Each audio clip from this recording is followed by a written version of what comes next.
Do you remember the manual hand mixers our moms used to make whipped cream and cake batters?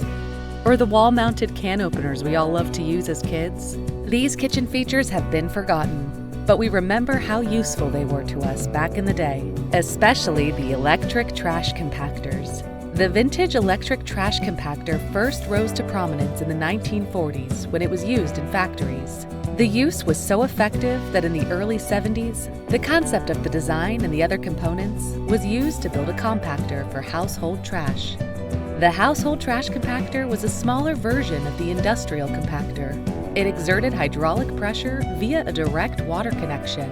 It was electric and could be turned on with just a push button. These compactors were installed under kitchen countertops to compact kitchen waste into smaller bits. The value of the trash compactor at that time was immeasurable. People could reduce household waste without even leaving their homes. And there was a general reduction in the amount of trash bags that were thrown in landfills. Also, it was a way of saving money for people who have a large amount of trash, such as food waste and packaging. Since with the addition of the compactor, they would have reduced the number of garbage they throw out. The trash compactor continued to rise in popularity till people began to see a problem with the value they thought it possessed. The first problem with it was that people realized the compacted trash weighed more than the ones they did not compact. Thus, they would have to exert a lot of energy to take it out and dispose of it. For people who are probably very tired, this was not ideal. Also, it generated noises that ordinarily shouldn't be heard in a home, but in a factory. It was also environmentally hazardous to have in a home. People also realized that aside from the price of purchasing and installing it, the maintenance money was far from cost-effective. It also took up spaces that could easily be used for other appliances in the household. And when the need for these appliances rose, there was no point in having the trash compactor in a home anymore. So naturally, people got rid of them and forgot they ever existed. While reducing trash to smaller bits was important, food beautification was paramount. This was exactly what Jell-O molds offered. Jell-O molds found love in American households' kitchens from the early 20th century until the 1980s. They were kitchen tools primarily used to improve food presentations. The molds came in different shapes and sizes to showcase culinary flair. They added elegance and beauty to any dessert.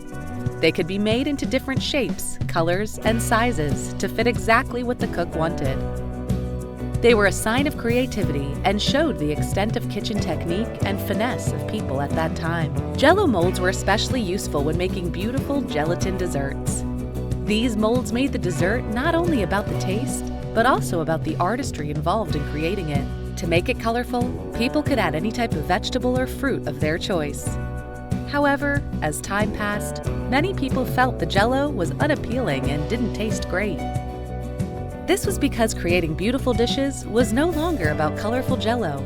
This shift made people slowly drift away from the use of Jell-O molds. Unsurprisingly, Jell-O molds are not the only 20th century kitchen feature that became forgotten.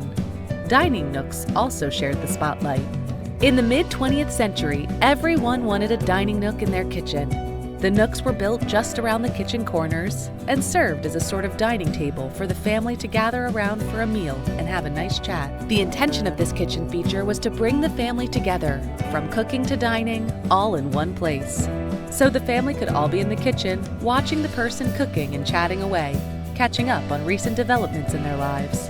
However, it is noteworthy that many kitchen features such as these, designed to foster intimacy, did not last long. People started to depart from kitchen corners and opt for a more open floor plan. This meant that the space was now taken by big living rooms, and instead, the dining room is where the family has to get together to eat. So as a result, dining nooks were no longer a thing in typical American households. Next up on the list is a product that beautifies the kitchen. Formica. Formica laminates became very popular in the kitchen after World War II. They are composite materials made of plastics that are layered on top of kitchen countertops and other surfaces. They are laminated on brown craft paper and come in different designs. This design gives the kitchen a more decorative look. They can come in solid or pattern designs, and they can easily be repainted to suit the choice of the homeowners. Formica is also durable because it has a strong, thin, and transparent layer. People choose this because it is easy to clean and they can paint it in any color that they want. The ease of changing the color or decorative patterns also increased its popularity. After the war, around the 40s, there was a new normal in many American households. People now gather and dine in the kitchen instead of an assigned space for dining. This means that the kitchen has to be clean and beautifully decorated. Formica laminates offered people both. They are easily cleaned and can easily be decorated. Another important aspect of Formica that made it the easy pick for Americans was that it was cheap than other alternatives at the time. It was cheap, yet stylish. By combining color and patterns, people could give their kitchens a special look that is elegant and classy. So many people bought into the idea of having it in their kitchens. However, as knowledge in the industry progressed over the years, many innovations came around that offered more than Formica.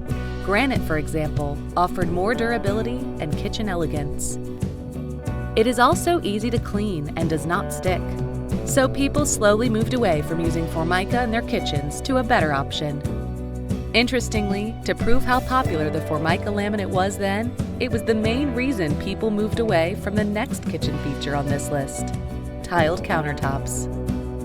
The middle of World War II towards the end of the 1950s witnessed a new normal in many American kitchens. Tiled countertops were the choice of many people who wanted a variety of colors, patterns, and avenues to make their kitchen suit exactly what they wanted. This is because people could choose from a variety of tiles for their kitchen countertops. At that time, tiled countertops offered durability, elegance, and style. However, there was one problem with this. Although people got elegance, beauty, style, and color, cleaning the grout lines of the tiles was daunting. People had to exert a lot of force and spend too much time cleaning them. Then, in the 50s, as Formica laminates and later granite surfaces entered the frame, people moved away from using tiled countertops. Just as countertops saw forgotten kitchen products, there was also a drift in the kitchen flooring. Linoleum flooring was probably the top choice of every American around the 1950s. It was made of linseed oil and wood flour. Linoleum compresses and bounces back when people walk on it.